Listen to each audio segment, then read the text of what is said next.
بسم اللہ الرحمن الرحیم۔ شروع اللہ کے نام سے جو بڑا مہربان اور نہایت رحم کرنے والا ہے۔ السلام علیکم ورحمۃ اللہ وبرکاتہ۔ محترم ناظرین کرام، سورہ فاتحہ قرآن مجید کی پہلی سورت ہے۔ جو شخص بھی 3 دن تک اس کا عمل کر لیتا ہے، یا جس گھر میں 3 دن تک یہ سورت اس طرح پڑھی جاتی ہے، اس گھر میں اتنا رزق آتا ہے، اس شخص کے پاس جو اس کو پڑھتا ہے اتنا مال و دولت آتا ہے کہ سب گھر والے حیران ہو جاتے ہیں، سب رشتہ دار حیران ہو جاتے ہیں۔ اتنا رزق ملتا ہے کہ سنبھالنا مشکل ہو جاتا ہے۔ جیسے سورت فاتحہ کا پہلا نمبر ہے، مال و دولت میں بھی اس بندے کا پہلا نمبر لگ جاتا ہے۔ جو شخص سورہ فاتحہ کو اس طرح 3 دن تک مسلسل پڑھ لیتا ہے، اب سنیے گا اس سورہ فاتحہ کو آپ نے کس طرح پڑھنا ہے اور کس وقت پڑھنا ہے۔ مکمل ترتیب سننے کے لیے، کیونکہ عمل نہایت قیمتی اور خاص ہے، اور اس عمل کو جاننے کے لیے آپ اس ویڈیو کو شروع سے لے کر آخر تک مکمل دیکھیے گا۔ انشاءاللہ ایسی رحمتوں کا نزول ہوگا، ایسی برکتوں کا نزول ہوگا، ایسے رزق کا نزول ہوگا کہ دوبارہ زندگی میں نہ رزق کی پریشانی آئے گی، نہ گھر میں کوئی مصیبت آئے گی، نہ گھر میں کوئی بیماری آئے گی۔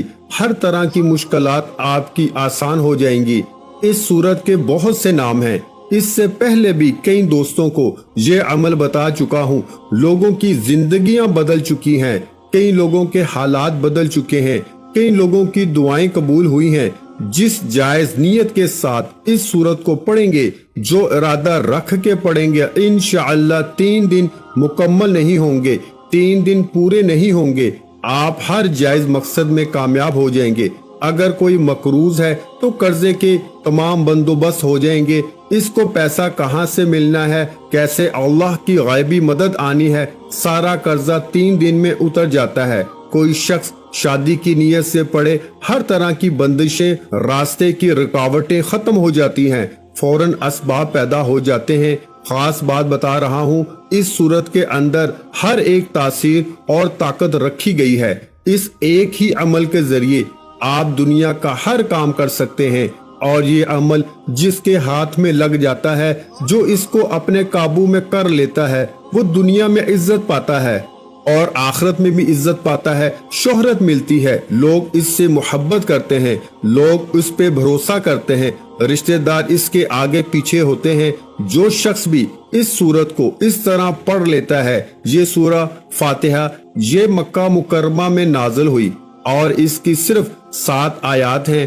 اب آسمان بھی 7 ہیں، اب زمینیں بھی 7 ہیں، ہفتے کے اندر دن بھی 7۔ اب 7 کا لفظ بڑا ہی نہایت ہی خاص ہے۔ خانہ کعبہ کے چکر بھی 7، یعنی کہ جو طواف کیا جاتا ہے اس کے 7 چکر ہیں۔ اب میں ان کی طرف نہیں بڑھتا، عمل کی طرف لے جانا چاہتا ہوں۔ البتہ اس کے اندر بہت زیادہ حکمتیں چھپی ہوئی ہیں، وہ ساری حکمتیں آپ کے سامنے بیان کروں تو وقت بہت چاہیے۔ المختصر میں آپ کو بتا دینا چاہتا ہوں، اس سورت کے بہت سے نام ہیں۔ اس سورت کو فاتحۃ الکتاب بھی کہا جاتا ہے، اس سورت کو ام القرآن بھی کہا جاتا ہے، یعنی قرآن کی ماں۔ سورہ کافیہ بھی کہا جاتا ہے۔ کافیہ اس لیے کہتے ہیں کہ دوسری صورتوں کے بدلے میں یہ کافی ہے، یعنی کہ باقی صورتیں پڑھنے کی ضرورت ہی نہیں پڑتی، یہ تمام کے مقابلے میں آپ کو کافی ہے۔ اس سورت کو سورہ شافیہ بھی کہا جاتا ہے۔ شافیہ اس لیے کہتے ہیں کہ ایک صحابی نے دیکھا ایک آدمی مرگی کے دورے میں گرفتار ہے، اس کے کان میں یہ سورت پڑی، اس کو فوراً آرام آ گیا، حضور صلی اللہ علیہ وآلہ وسلم کی خدمت میں پیش کیا گیا اور یہ سارا واقعہ بیان کیا گیا۔ آقا علیہ الصلوۃ والسلام نے فرمایا، یہ سورہ شافیہ ہے، ہر بیماری کی دوا ہے، خواہ وہ جسمانی بیماری ہو یا روحانی بیماری ہو، تمام بیماریوں کا علاج، ہر پریشانی کا علاج اس سورت کے اندر موجود ہے۔ اب اس سورت کو سورہ صلاۃ بھی کہا جاتا ہے، یعنی کہ ہر نماز کے اندر ہم اس سورت کو پڑھتے ہیں، اور پڑھنا لازمی ہے، نہیں پڑھتے تو نماز ہی نہیں ہوتی۔ اس سورت کو سورہ سوال بھی کہا جاتا ہے، اس لیے کہ اس میں بندہ اللہ تعالیٰ کی بارگاہ میں دعا مانگتا ہے، اور اس میں دعا مانگنے کا طریقہ ہے الحمدللہ رب العالمین، تمام تعریفیں اللہ رب العالمین کے لیے، تمام حمد اللہ تعالیٰ کی ہے۔ اس کے بعد انسان اپنی محتاجی کا اور اپنی بندگی کا ذکر کرتا ہے۔ پھر اس کے بعد اہدنا الصراط المستقیم صراط الذین انعمت علیہم اپنی حاجت عرض کرتا ہے، اور پھر حاجت کے مقابلے میں آخرت کی حاجتیں زیادہ مانگتا ہے۔ اور اس صورت میں شکر بھی ہے، دعا بھی ہے، اور بندوں کو رب تعالیٰ کا شکر کرنے اور دعا مانگنے کا طریقہ سکھایا گیا ہے۔ تو جو اس صورت کو پڑھتا ہے اس کی ہر دعا قبول ہونا شروع ہو جاتی ہے۔ وہ رب کی بارگاہ سے جو مانگتا ہے اس کو فوراً عطا کر دیا جاتا ہے۔ الغرض میں آپ کو بتا دوں، اس صورت میں صرف 7 آیات ہیں، 27 کلمے ہیں، 140 حروف ہیں۔ اس میں کوئی آیت ناسخ یا منسوخ نہیں ہے، اور یہ ایسی صورت ہے کہ جس کی جتنی تعریف کی جائے، اس کی جتنی برکتیں بیان کی جائیں، وہ ساری کی ساری کم ہیں۔ اس کی شان اور عظمت بہت بلند و بالا ہے۔ اس لیے دوستو، اس صورت کو آپ نے 3 دن تک کوئی بھی ایک وقت مقرر کر لیں، فجر کی نماز کے بعد، ظہر کی نماز کے بعد، عشاء کی نماز کے بعد، جو آپ کے پاس وقت ہے، جس دن آپ جس وقت میں اس کو وقت مقرر پہ پڑھ سکتے ہیں، ناغہ کیے بغیر آپ نے اس کو 3 دن تک اسی طرح پڑھنا ہے کہ اس کے اول آخر آپ نے درود پاک پڑھنا ہے۔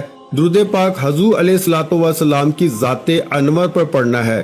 حضور علیہ الصلوۃ والسلام کی ذات پر آپ نے درود ابراہیمی جو ہم نماز کے اندر پڑھتے ہیں وہی درود پاک آپ پڑھیں گے۔ اس کے علاوہ کوئی دوسرا درود پاک اس عمل خاص میں نہیں پڑھ سکتے۔ بعض عمل ایسے ہوتے ہیں جس میں ہم کہہ دیتے ہیں کوئی بھی عمل، کوئی بھی درود آپ اول و آخر پڑھ سکتے ہیں، لیکن اس صورت کے اس عمل کے اول آخر آپ نے صرف اور صرف درود ابراہیمی پڑھنا ہے جو ہم نماز کے اندر پڑھتے ہیں۔ اس کے علاوہ کوئی دوسرا درود پاک آپ نہ پڑھیں، ورنہ اس عمل کی اس تاثیر سے محروم رہ جائیں گے جو آپ کو اس عمل کے ذریعے، اس صورت کے ذریعے ملنے والی ہے۔ اور دوسری بات جو بڑی اہم ہے اس وظیفے کے اندر، وہ یہ کہ آپ نے بسم اللہ الرحمن الرحیم اس کی میم کو الف لام کے ساتھ ملا کے پڑھنا ہے۔ انشاءاللہ جب آپ پڑھیں گے بڑی سے بڑی بیماری بھی ختم ہو جاتی ہے، بڑی سے بڑی حاجت پوری ہو جاتی ہے، بڑی سے بڑی مشکل آسان ہو جاتی ہے۔ جتنا رزق مانگا جائے رب اس سے بھی کئی گنا زیادہ اس بندے کو عطا فرما دیتا ہے۔ اس سے بڑھ کر اور انعام کیا چاہیے، اس سے بڑھ کر اور کیسا عمل چاہیے کہ جو آپ 3 دن تک کریں اور آپ کی 7 نسلوں کو آباد کر دیا جائے۔ یہ ایسا عمل ہے کہ جس کے کرنے سے آپ تو دولت مند ہو ہی جائیں گے، آپ کو تو رزق ملنا شروع ہو ہی جائے گا، لیکن اس عمل کی تاثیر اور طاقت اور برکت اتنی ہے کہ جو آپ کے گرد و نواں، جو آپ سے ملنے والے، جو آپ کے دوست احباب، جو آپ کے رشتہ دار، جو آپ کے ہمسائے، ان کو بھی اس عمل کی برکتیں نصیب ہو جاتی ہیں، اس عمل کا فائدہ ان کو بھی پہنچتا ہے، ان کی بھی مشکلیں آسان ہو جاتی ہیں۔ جو شخص یہ عمل کر کے اپنے لیے دعا کرے اس کی بھی رب قبول فرماتا ہے، جو کسی اور کے لیے دعا کرے اللہ اس کے حق میں بھی اس بندے کی دعا کو قبول فرما لیتا ہے۔ اب یہاں میں ایک بات کہنا چاہتا ہوں کہ جو شخص بھی یہ چاہتا ہے کہ ہم اس کے لیے دعا کریں اور اس عمل کی اس کو اجازت خاص مل جائے اور اس کو اس عمل سے مکمل فائدہ حاصل ہو، وہ 100 مرتبہ درود ابراہیمی پڑھ کر ہماری طرف کر دیں۔ انشاءاللہ جو بھی اس کے وظائف کے اندر رکاوٹ ہوگی اللہ تعالیٰ ختم فرما دے گا۔ جو بھی جس کے پہلے وظائف اثر نہیں کر رہے، انشاءاللہ جب 100 مرتبہ درود ابراہیمی پڑھ کر ہماری طرف کرے گا، ان کے وظائف کے اندر تاثیر بڑھ جائے گی، اس کو اللہ تعالیٰ کے فضل و کرم سے بہت زیادہ فائدہ حاصل ہوگا اور اس عمل کی مکمل تاثیر اور برکتیں ملیں گی، ہر مشکل آسان ہو جائے گی۔ جو دعا مانگے گا انشاءاللہ 3 دن سے پہلے وہ اپنے مقصد میں کامیاب ہوگا، اس کی ہر دعا قبول ہو جائے گی۔ اب آپ نے اول آخر 11 مرتبہ درود پاک پڑھنا ہے۔ دوسری بات جو میں نے آپ کو سمجھائی وہ یہ کہ آپ نے الف لام کے ساتھ میم کو ملا کے پڑھنا ہے، یعنی بسم اللہ الرحمن الرحیم الحمدللہ رب العالمین الرحمن الرحیم مالک یوم الدین ایاک نعبد و ایاک نستعین اہدنا الصراط المستقیم صراط الذین انعمت علیہم غیر المغضوب علیہم ولا الضالین آمین۔ آمین بھی آپ نے ساتھ ملانا ہے،